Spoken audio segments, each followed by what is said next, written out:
Terungkap Agus Buntung selalu pesan kamar nomor 6, seminggu bisa bawa 5 cewek. Sejumlah fakta baru terungkap dalam rekonstruksi kasus dugaan pelecehan seksual yang dilakukan Iwayan Agus Suartama alias Agus Buntung. Salah satunya mengenai lokasi Agus melakukan pelecehan di Nangs Homestay. Penjaga Nangs Homestay, Iwayan Kartika mengungkap kebiasaan Agus Buntung yang kerap menyewa kamar homestay yang diduga menjadi lokasi pelecehan sejumlah korban. Wayan mengatakan, dalam sepekan Agus bisa membawa 3-5 cewek yang berbeda ke tempatnya. Bahkan Agus selalu menyewa kamar nomor 6 yang letaknya berada di pojokan. Selalu nomor 6 tidak pernah pindah-pindah, itu letaknya di pojokan, kata Wayan sambil menunjuk lokasi kamar tersebut. Belum diketahui alasan Agus selalu menyewa kamar 6 tersebut. Dari pantauan tribunlombok.com, kamar tersebut dilengkapi fasilitas 1 buah kasur dan 1 unit kipas angin kecil. Ukurannya pun tidak terlalu luas, berkisar 3x3 meter dengan toilet kecil di dalamnya. Wayan juga mengatakan usai menyewa kamar tersebut, perempuan yang dibawa Agus tidak pernah menunjukkan gelagat aneh seperti menangis atau lari keluar kamar. Biasa saja, tidak ada yang aneh, kata Wayan. Di Reskrimum Polda NTB Kombes Pol Syarif Hidayat mengatakan, saat melakukan rekonstruksi di dalam kamar nomor 6 tersebut terdapat 2 keterangan yang berbeda dari pelaku dan korban. Menurut pelaku saat berada di dalam kamar, korban lebih aktif saat melakukan hubungan. Sementara versi korban, pelaku lebih aktif saat berada di dalam kamar. Perkembangan perbuatan yang dilakukan tersangka di lapangan akan kami akomodir, kata Syarif. Syarif mengaku dalam menangani kasus ini pihaknya sangat berhati-hati, pasalnya kasus ini melibatkan 2 kelompok rentan, di mana kelompok rentan perempuan sebagai korban dan kelompok rentan disabilitas sebagai tersangka. Agus Buntung beringas di kamar mandi, ngaku keponakan polisi. Iwayan Agus Suartama alias Agus Buntung mengaku-ngaku keluarga polisi. Agus Buntung yang karib disapa Agus Treks ini mengaku memiliki keluarga seorang anggota polisi. Dia mengancam korbannya akan dilaporkan karena telah menolak melakukan hubungan dalam kamar homestay. Agus Buntung menggaet korbannya di Taman Udayana, Mataram, Nusa Tenggara Barat, NTB. Korban yang namanya disamarkan menjadi Bunga bercerita bahwa awalnya dia merasa kasihan pada Agus Buntung. Sampai kemudian Bunga menuruti permintaan Agus untuk ke homestay. Sesampainya di kamar, Bunga menolak keras hubungan badan dengan Agus Buntung. Ia melakukan perlawanan dengan sembunyi di kamar mandi. Tapi Agus Buntung yang tak memiliki 2 tangan itu tetap memaksa. Saya sempat dorong-dorongan di kamar mandi. Saya di dalam, dia ngedorong pintu kamar mandi itu. Tenaganya kuat walaupun dia gak punya tangan, kata Bunga saat diwawancara Tiffen. Saking kuatnya tenaga Agus sampai merusak pintu kamar mandi. Dia ngedorong sampai pintu kamar mandi rusak, katanya. Saat di kamar mandi, Agus Buntung memberi pilihan ke korbannya. Dia mengizinkan keluar homestay asalkan memberi semua uang ke Agus Buntung. Di kamar mandi juga bilang, saya bakal kasih kamu pergi tapi kasih saya uang dulu. Berapa saya kasih kamu? Semua uang yang ada di dompet kamu. Dia maksa-maksa, kata Bunga. Meski demikian, Bunga menolak memberi uangnya. Ketika di resepsionis homestay, Agus kembali meminta uang. Dia minta dikembalikan uang, katanya. Bahkan Agus Buntung mengancam akan melaporkan Bunga. Di luar homestay dia maksa lagi, ini ada CCTV, kamu bakal dilaporin, saya punya keluarga, paman saya polisi, kata Bunga. Lihat foto sampai akhirnya Bunga mendapat bantuan dari penjaga homestay. Penjaga memberi isyarat tangan untuk pergi meninggalkan Agus. Penjaga homestay suruh saya pergi lewat isyarat tangannya, kata Bunga. Saat ini Agus Buntung tengah melakukan rekonstruksi atau reka adegan di 3 lokasi. Mulai dari Taman Udayana, Islamic Center dan Nangs Homestay Mataram. Ternyata Agus Buntung ngaku sudah punya istri. Pacarnya tetap setia meski sering diselingkuhi. Tersangka kasus pelecehan seksual, Iwayan Agus Suartama alias Agus Buntung atau Agus Treks ternyata sempat mengaku sudah punya istri ke korbannya. Hal itu disampaikan Agus Buntung saat pertama kali bertemu dengan korban di Taman Udayana, Mataram, Nusa Tenggara Barat, NTB. Rupanya tipu daya itu disampaikan oleh Agus Buntung agar korban percaya bahwa ia tidak akan macam-macam. Salah satu korban Agus Buntung, Bunga, nama samaran, menceritakan awal mula dirinya bertemu dengan tersangka. Awal mula ketemu di Udayana, di kursi dekat Jalan Udayana, posisi saya sedang sendiri jam 8 waktu Indonesia Tengah, terus Agus datang jam 9 waktu Indonesia Tengah nyamperin saya, kata Bunga dikutip dari YouTube TV One. Rabu, tanggal 11 Desember tahun 2024.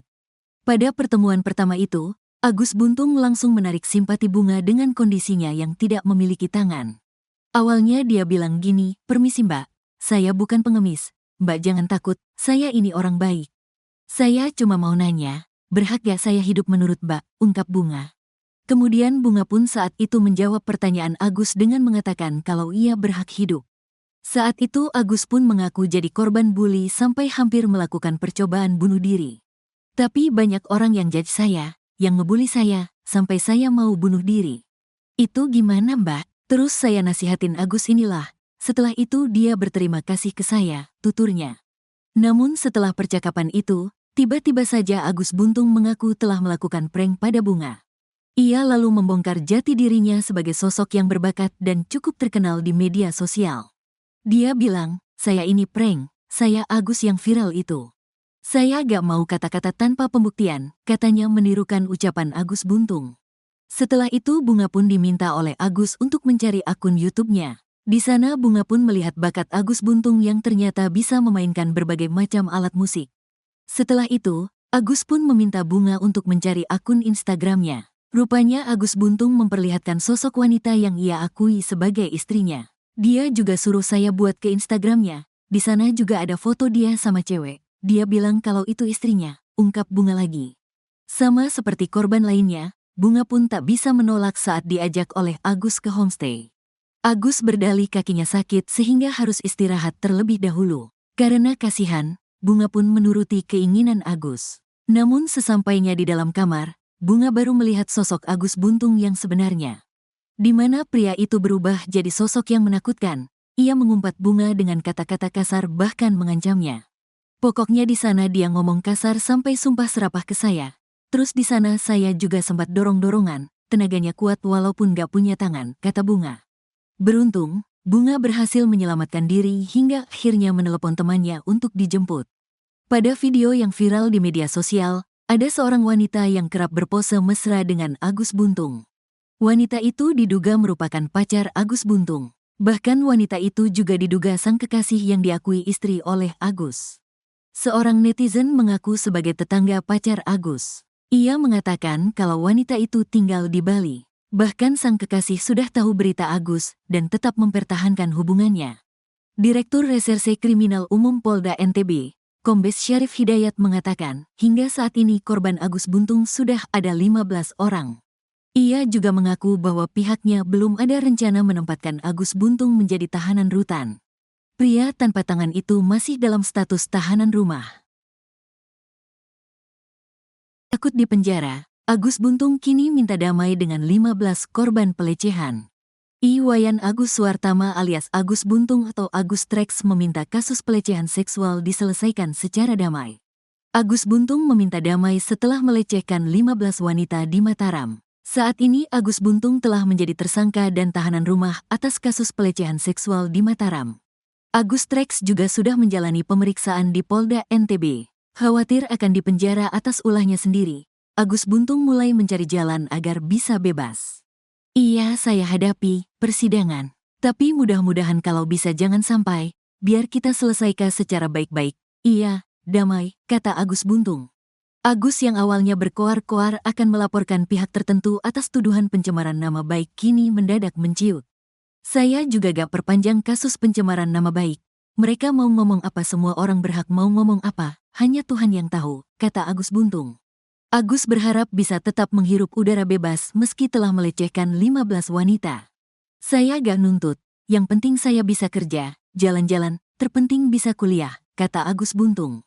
Direktur Reserse Kriminal Umum Polda NTB, Kombes Syarif Hidayat mengatakan bahwa pihaknya belum ada rencana menempatkan Agus Buntung menjadi tahanan rutan. Pria tanpa tangan itu masih dalam status tahanan rumah.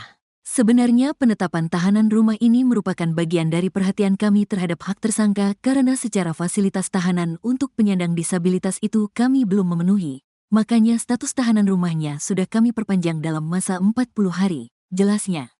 Berdasarkan informasi dari Komisi Disabilitas Daerah, KDD, Provinsi NTB, jumlah korban IWAS alias Agus bertambah menjadi 15 orang. Saat ini, Fokus kami terkait berkas perkara yang sudah kami limpahkan ke jaksa peneliti. Memang ada 2 korban tambahan yang sudah kami mintai by berita acara investigasi. Salah satunya memang ada anak. Tetapi, fokus kami dalam pemeriksaan laporan pertama ini ada 5 korban, termasuk korban itu sendiri, pelapor, kata Syarif. Agus Buntung sebagai tersangka dalam kasus ini dikenakan sangkaan pasal 6 huruf C Undang-Undang Nomor 12 Tahun 2022 tentang Tindak Pidana Kekerasan Seksual, TPKS. Ketua Komisi Disabilitas Daerah, KDD, NTB Joko Jumadi mengatakan Agus menggunakan modus yang sama seperti terhadap korban dewasa.